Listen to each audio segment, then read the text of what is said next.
أعوذ بالله من الشيطان الرجيم. بسم الله الرحمن الرحيم، والصلاة والسلام على سيدنا محمد وعلى آله وصحبه أجمعين. سبحانك لا علم لنا إلا ما علمتنا إنك أنت العليم الحكيم. رب علمنا ما جهلنا وذكرنا ما نصينا وانفعنا بما علمتنا وعلمنا بما ينفعنا إنك أنت السميع العليم.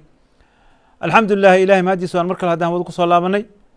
anagu wanaag isfareen xumad iska reebin ilaahay subxana wataala waxaan ka baryay ilaahay inuu naga dhigaa dhammaanteen kuwa ku intifaaca waxa loo sheegayo. waxaan u socotay xalaqa aan kaga hadlaynay fahamka saxa ee islaamka ah annagoo marba qolo aan kusoo qaadanaynay aan rabnay inaan baraarujinno hadafkaan ka leenahay ay tahay mid aan ugu dan leenahay inaan ku baraarujinno qof kastoo muslim ah, maxaa yeelay tadayunka makhshuushka ah ama fahamka saxa ee islaamka inta badan dadka waxaa laga yaabaa islaamka qaar inay ka qaataan qaarna ay ka tagaan sidii heer bani israa'iil ilaahay ku cadaabay. marka waxaa muhiim ah qofka muslimka udkhulu fi silmi kaafa inuu islaamka u wada qaato, laakiin inta badan soomaali haddaan nahay annaga islaamka dhan waxaan u aragnaa soonka iyo salaada keliya, annagoo calaaqada aan dadka aan la leenahay aan fiirinayni mar kasta. saas daraaddeed xalaqada maanta waxaan kusoo qaadan doonaa ilaahay subxana watacaala hadduu yidhaaho koox kale oo ka mid aha kooxaha soomaaliya oo isla markaasna laga yaabo inay tukadaan salaadaan ay soomaan aan hubno inay dad diinta xagga dhinacaas kaga fiican ay yihiin, laakiin dhinac kale ayaad moodaa inay ka saharsadaan. qoladays waxay tahay odo dhaqameedka. odo dhaqameedka sidaad la socotaan waa odayaal waay wajaha ah, dad maanta waxaa weeye garta goynaya, laakiin waxaad moodaa hal meel ayaa mararka qaarkood waxaad moodaa dhamaca adduunyo markuu soo galo qof muslimka haddaan laga waaninin inuu diintiisa ku gadanayo marka aakhiradiisa oo adduunyo ku gadanayo. waxaa arkaysaa waxaan ula jeeda halkaas odo dhaqameedka marka dhahay waa laga yaabaa dadka markaa odo dhaqameed idhaaho inay ka hadlayaan siyaasadda. siyaasadda soomaalida dhan ayaa fasahaadkeeda ka qayb qaadatay. odo dhaqameed keliya ma aha, darafay ka yihiin dabcan, laakiin siyaasiyiinta ugu badan oo odo dhaqameedka keensanaya. laakiin arrintan ka hadlaya waxay tahay arrin dhaqan oo naqatay. odo dhaqameedka dhaqan ahaan ay ku dhaqmaan, laakiin diin ahaan waxaad moodaa inay arrintaasi sax ahayn. arrinta markaan dhahaya dhaqanka sidiisana shareecada islaamka way ixtiraamtaa dhaqanada wanaagsan oo diinta aan ka hor imaanaynin, laakiin wax kastoo diinta ka hor imaanaya, dhaqan kasta oo diinta ka hor imaanaya waa laga tegaya. waxa laga tegaya diinta dhaqamada diinta ka hor waxaa ka mid ah masalada diyada. soomaali way isdishaa, waana isdili jirta weligeedba. diyadana shareecada islaamka ayaa xadiday oo asalka qofka muslimka ah inuu qof dilo ma aha. ilaahay subxana watacaala noogu sheegay aayadda qur-aanka wama kana lilmu'mina an yaqtula mu'mina ila khata'an waman qatala mu'minan qata'an fataxriiru raqabatin mu'minatin wadiyatu musallamatu ila ahli. diya ayaa halkaas aayad qur-aan waxay sheegaysaa qofka hadduu kam ama kas ahaan u dilin oo kam ahaan ay kaga dhacdo gaariyuu wadaayey qofaa ku dhintay, waxba uu shiishayey, waxba uu dilay, ayaa halkaas waxaa lagu caddeeyey in kafaaro la rabo. kafaaradaasna cala tartiib ay tahay oo la doonaya hadduu addoon xureeyo inuu xureeyo, hadduu hayinina inuu markaas uu bixiyo diyo uu bixiyo. marka diyada sideeda annaga waxaa noo maamulo odo dhaqameeda noo maamulo, laakiin su-aasha laisweydiinaya waxay tahay war odo dhaqameedkan aan ku aamino diyada waad mooda xataa culummada inay kaga aamuseen oo odo dhaqameedka haloo dira arrinta ay naqatay. diinta ma waafaqsan tahay habka ee loola dhaqmo diyada dadka qofka la dilay? ma waafaqsano. bal waxaa halkaas ka baxay in maal la cuno oo adiyada sidee dhabka ahayd oo sharciga qaban aan loo qaybinin, oo ayagana ay u maleeyaanba inay sax tahay odo dhaqameedka laga yaabo ama diin ahaan loogu sheegin. oo markii qof la dilaba oday dhaqameedka qoladan soo fariisanayso, qoladan ay soo fariisanayaan, diya halkaas la kala qaadanayo, diyadan oday dhaqameedyada ay wax ka qaadanayaan. yaa u siiye xaqa yaa u siiye. alaysa hada aklu maali bilbaatil? ilahi subxana wataala walaa taakulu amwaalakum baynakum bilbaatil sooma dhihin. war xaaraan ay cunaya oday dhaqameedka waxaan kaga digaya marka halkaan kaga digaya war diyadan oo aad idinka u duubateen ma dalaala ka tihiinoo waxaa leedihiin lacagtaan u shaqaynaan doonayna mase ilaahay diinta siday qabto diyada ayaa dadku soo dhicinaysaan. oo weli arkaysaa diyada waa la soo qaadaya agoomankayaa ka baahan. diyada sharcigana ilaahay subxana watacaala diin waay. waxaan diyada maahan qofka wuxuu iska abaabulsho maaha. qofka diyadiisa waa la xadaday, wix laga qaadaya waa la yaqaanaa. haddii aad wax cafi karane waa awliyaa dam wey. ilmaha odayga la dilay ayaa wax cafi karo. hadday yar yihiin waa la sugayaa oo waxooda lama qaybin karo. diinta islaamka lagu dhaqmaya. laakiin oday qabiila inuu yimaado oo oday dhaqameed ah ayaa qolada kale u tagaya qabiilkoodii lacagtii iyagaa bar qaadanayaan. dhaqane waxay noo naqatay in saddex loo qaybay lacagta. qaybna ay qaataan oday dhaqameeda wax soo dhiciyey, ma dalaalay ka tahay ma fahmin, ma dalaalnimay ku qaateen, diin maa siisay, ma casabo miya oo dhaxalka bay wax ka leeyihiin. waxaas oo dhan lama fiirin. nuska kale waxaa leeyahay ilmihi agoomanka hala siiyo wariyaha nii qaybay diinta waxay qaybisay ma adig qaybinaysaa odo dhaqameed oo adigoo ah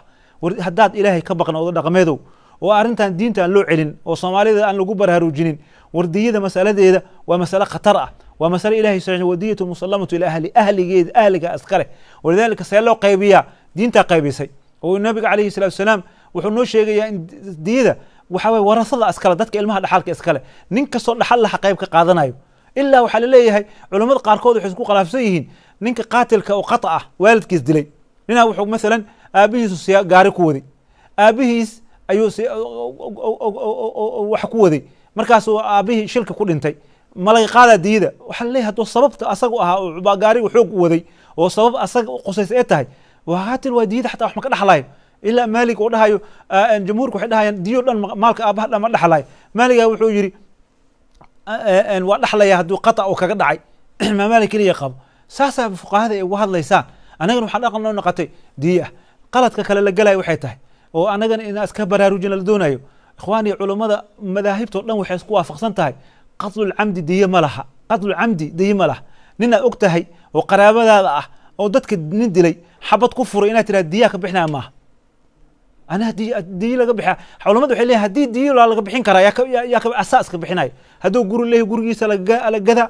hadduu maal leeyahay maalkiisa la gada ama dadka haddii cafiyaan waa la garta wax ka dilay laakiin caaqilada oo nabigu uu sheegay calayhi salatu wasalam diyatu lkhata oo nabigu wuxuu saaray in adeerada ha bixiyaan uu yiri diinta waxay noo tiri ninka hadduu qof wax dilo oo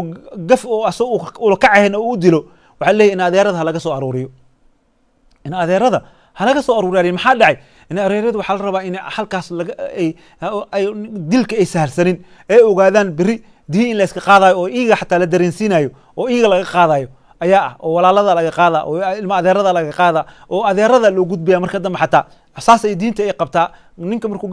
gaf ka walaak waa qalad laakiin nin dhaalim ah oo dad dilay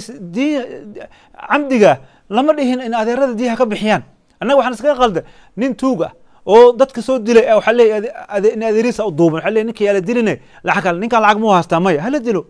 walakum fi lqisaasi xayaa ilahi wuxuu leeyahay qisaaska nolola ku jirto maxaa dhacay kan kale wuxuu ogaanayaa beri in adeerkiisa haddii saas kas dadka u dilay oo diinta naftan lama sahlan karo nin kas u dishid diinta ma banaa inaa qof kas iskaaga dishid ee tolkaagan ku duubayhin diyay kaa bixinayaan tolku way dambaabayaan waxaa la rabaa macal lacag maa leedahaa isku furo adaa dad dilay dadkaasaa la weydinaa wili awliya aldam dadka dhiigga lahaa leeyam ninka midi la dilaya haddii hana la dilayaan waa la dilaya laakiin anaga waxaa iska dhaha nin kastoo wax dilo mooryaan wax disho diyaa ha laga bixiyaa la leeyahay war dilka oo diyada laga bixinayo culummada ay isku waafaqsan yihiin waa kan gafka ku dhaca wey nina wax uu qaldayna xabad iska ridaya qof ku dhimatay ayaa kaas waa kan diyada laga bixinayo ee ma aha kan nina og tahay oo mooryaan oo dadka dilo oo qaaticu tariiq ah oo dadka dilin ilaa diya laga bixina haddii diya laga bixinayo qadliga waa saddex qaybood sidiisaba waa qadlu camdi iyo qadlu qata iyo shiblu camdi qadlu qata'a kaas waa kan la dhahay culamada dhahaysa in adeerta diyada ka bixiso gaariyo waday qofaa ku dhimatay jugu qof siiyo qofkii dhintay xabaduu ridaayay oo asdada u wadina qof kale ku dhacay kaas waa kan la leeyahay laakiin nin u dilay nin bareer naf inuu gooyo mu'minka naftiisa sahal ma aha ina iskaga kaashana ma aha in ninkaan la badbaadiyo nin qaatil ah oo camdi ah oo ilaahay yidhi fajazaa'uhu jahannama aasugaysa la yidhi ina adiga tiraha adduunka ha kusii noolaada haddana aad tirahayd ma aha intaasna waxaa ka dambeeya odayaasha ka dambeeyaan odayaasha dilka maba kala soocaanba oda dhaqameedka ama ninkan gar ha u dilo ninka gaf ha kaga dhacdo ama kas ha u dilo waa soo fariisanayaan haye ilmihii agoomanka cunto lama siinayo billahi caleyka oday dhaqameedow maal xaaraana cunaysaa ilaahay ka baq haddaa qofka ilmihii u dacwootay nacam dhaqanka waa wanaagsan yahay oday dhaqameedka inuu dadka odayaasha kale u tago oo ninka dhiigi lahaa la warsado ninka dhiigi lahaa xaqa iska leh oday dhaqameedka waa kugu xukunay nin dhan wiilkiis la dilay waxay leeyihin waxaan kugu xukunay ina halaas qaadatid si ay ugu xukmayaan dhaxal weeye waxaan diintan qaybisay hooyada waa qaadanaysaa aabbaha leh caruurta leh waxaas asaas loo qaybinaya kow agoon maalna cunay waxa oda dhaqameedyada oo tawfiiqda ka baabi'iyey oo hadday siyaasa la galayaan la kala gadanayo oo arkaysa inay lacag qaadanayaan waxaa la hadlayaa boqorada iyo garaadyada iyo suldaanada arrintan waa inay ka hadlaan haddii kale seminaar ha loo furo hadday odayaasha diinta aqaanin culamada waddanka joogto waxaa la rabaa in la dhaho seminaaraan ila furaya baabadiyaadkaan ila baraya waxaan ila barayaa garta waa taqaanin laakiin arrinta diin hadday timaado diinta loo فإن تنازعتم في شيء فردوه إلى الله ورسوله أذيك أضل نقمات عنك قوانك ما جاري كرو نفلك جوي نينك واحد دلي مكسو ودلي إن كلا صار وي مقفو ودلي كي ديد ربع مية مثلا كان ديد معها هدي ديد بحد ما له مالكيس وكبحي كريا نينك واحد دلي مالكيس لا يقاضى إن أدريس لكم واجبين إن أدريس وحلي وحب حنا يعني قف كودعو marka anaga iska goosanay oo lama tashanin dadka lama tashanin qolo kale waxay ku leeyahay faataxa kala qaadanayna war maaha masala faataxada aad ma fasaxday oo dhaqameed ma tahay yaa faatax u akhrinaysa ninka ilmaha laga dilay agoonti ay joogto xaqooda see faatax ugu maraysa wala tazru waziratu wizra ukhra ilaahi wuxuu leeyahay dembi ninka looma qabanayo marka oo dhaqameedo is ilaaliya diintiina u laabta go'aanada qaarkood ay gaaraysaan wardiyadan aad iska cunaysaan idinka akul maal bil baadin iska ilaaliya odagaas waxaa laga yaabaa marka inuu salaad tukado xajku aadaa masaajidka wallahi su-aashaana kuu taalbili haddaa ka qayb qaadatay diyadoodu aa cuntay ilma oo aad qayb ka qaadatay xaqay ku qaadatay haddii aad dhehaysa ijaar weeye waa shaqeeyey u sheeg ilmaha waxaa leedahay walaal waa shaqeeyey meeqaan kugu doonaa diyada dheh la gorgortan meeqaanku diyada kugu doonaa dheh jacliha lagu sameey markaa laakiin inaad iska qaadatid oo adiga iska maamushid dhiigga saas u faaf marka dilka waa batay dhiigga daatay waa dhiig waa si daadan waxa dhacay dhiigga diinta lagu xukmo diida la cuna hadaan qaldan nafteeda shaydaanka ahaatay hadaan saxna tawfiiqda ilaahi subhanaka allah wa bihamdika ashhadu an la ilaha illa anta astaghfiruka wa atubu ilayh wa salaamu alaykum wa rahmatullahi wa barakatuh